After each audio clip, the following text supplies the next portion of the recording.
네, 이어서 이번 여론조사를 진행했던 한국리서치 신성현 이사와 조사 내용 좀 더 자세히 분석해 보겠습니다.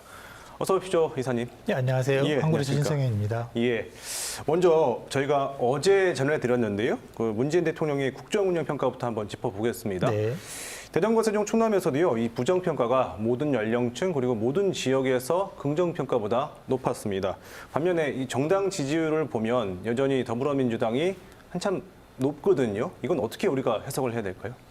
예, 방금 앵커님 말씀하셨듯이 이번에 조사 결과를 보게 되면 그 대통령 국정 운영에 대한 부정평가 응답 비율이 한 55%로 긍정률보다 약 15%포인트가 높습니다. 예. 예, 반면에 정당 지지율은 더불어민주당이 30.7%로 국민의힘보다 약 10%포인트 높은 그렇죠. 결과가 나왔고요. 예.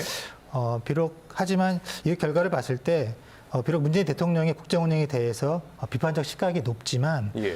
이것이 야당을 지지하는 태도로까지 이어지지는 않고 있음을 알 수가 있을 것 같습니다. 이는 조사 결과로도 확인할 수가 있는데요. 예. 예를 들어서 이 국정 운영에 대해서 부정적으로 응답한 사람들을 전체로 봤을 때 이 중에서 국민의 힘을 지지하는 비율은 한 36% 예. 정도에 머무르고 있고요. 예. 이들 중 지지 정당이 없거나 모른다는 응답이 33%. 오히려 대통령에 대한 국정 운영에 부정평가한 사람 중에 11%는 더불어민주당을 지지하고 있습니다. 그렇군요. 이와 같이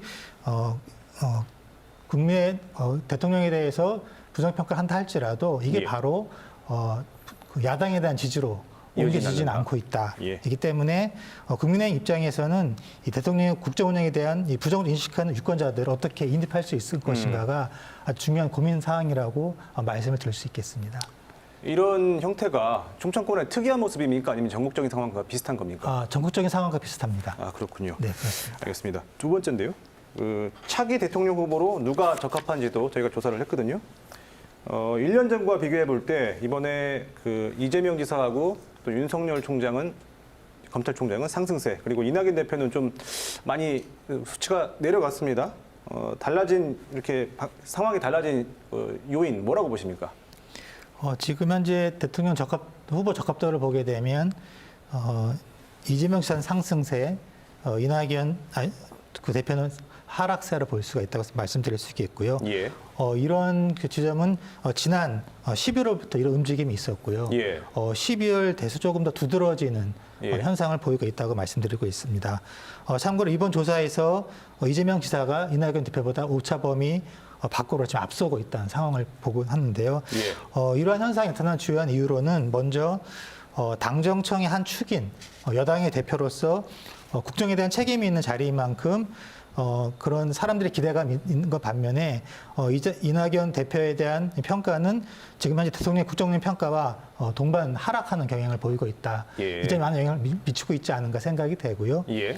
다만 이재명 지사는 국정운영과는 좀 독립적인 어떤 행정가로서. 상대적으로 자유롭기 때문에 그런 부분이 있고, 또 한 가지는 특히 코로나 대응에 있어서 이재명 지사의 어떤 적극적인 어떤 대응 부분들이 높은 평가를 받고 있는 부분이 아닌가. 예를 들어서 신천지에 대한 대응들, 예. 또 재난기본소득에 대한 선제적 대응들, 또 특히 이번에 3차 코로나 대유행에 있어서 경기대 기숙사를 치료센터로 활용하는 부분들, 예. 아주 그 추진 및 실행력에서 좀 두드러지는 부분들이 이런 그 상승세를 이끌고 있지 않은가라고 보여집니다. 그러니까 이낙연 대표는 정부 여당과 추세가 좀 같이 가는 경향이 있고, 네, 맞습니다. 예, 이재명 지사는 재난 상황에서 선제적으로 대응했던 게 좀 돋보였다, 이렇게 네. 해석을 하셨네요.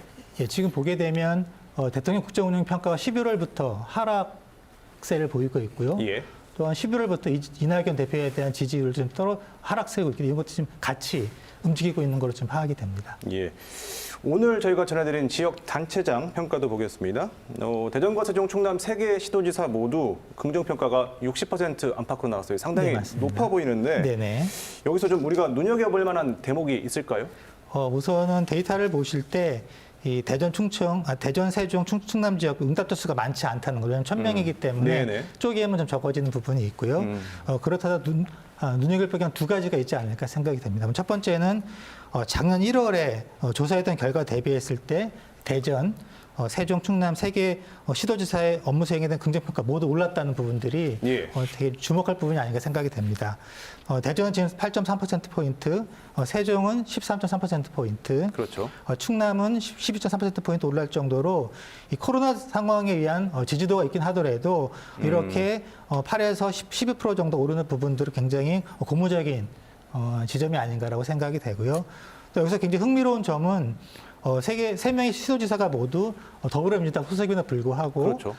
세종 및 충남은 국민의힘 지지층 및 보수층에서 오히려 더 긍정평가 높은 반면에 예. 대전 같은 경우는 지금 이런 그 보수층과 국민의힘 지지층이 굉장히 긍정과 부정이 팽팽한 상황을 보이고 있습니다. 그래서 지금 대전시장에 대한 일반 시민들의 평가와 그 세종시장과 충남지사의 평가가 좀 다르게 양상을 보이고 있다라는 주목할 점이라고 말씀드릴 수 있겠습니다. 이렇게 지난해보다 올랐다는 거는 혹시 이제 지역에서 지난해 있었던 혁신도시 지정이라든지 네네. 아니면 행정수도 이전 문제가 좀 영향을 미쳤다고 그렇게 평가해 볼 수 있을까요? 그게 얼마나 영향을 미쳤다고는 정확히 좀 말씀드리긴 어려울 것 같고 다만 이 코로나 전국에 있어서 어떤 대처들 예. 그 부분들이 어떤 그 긍정평가를 이끌 수 있는 중요한 요인으로서 작용하지 않았을까 그렇게 생각이 됩니다. 알겠습니다. 마지막으로요. 이번에 그 대전과 세종, 충남 모두 교통 문제를 최대 현안으로 꼽았습니다. 이 부분은 어떻게 분석하십니까?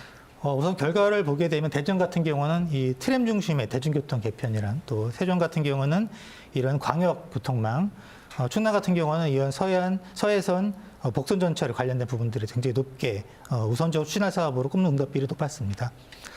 사실 저희가 다른 조사를 보더라도 이 대중교통 개편이라든지 복선 전철 및 노선 연장 등 교통 문제의 경우 이 지역 주민들 삶 가운데에서 개선의 효과를 직접적으로 체감할 수 있는 가장 성격이 높은 사업 단위라고 말씀드릴 수 있겠고요. 예. 그렇기 때문에 이런 교통 문제 해결을 통해서 지역에 거주하는 주민들의 이런 생활의 편의성을 제고하고 더불어서 이 교통 문제 개선을 통해서 이 지역 발전을 기대하는 심리도 이 조사 결과를 통해서 확인할 수 반영이 있는 됐다. 거라고 생각이 됩니다. 알겠습니다. 오늘 여기까지 듣겠습니다. 고맙습니다. 네, 감사합니다. 예.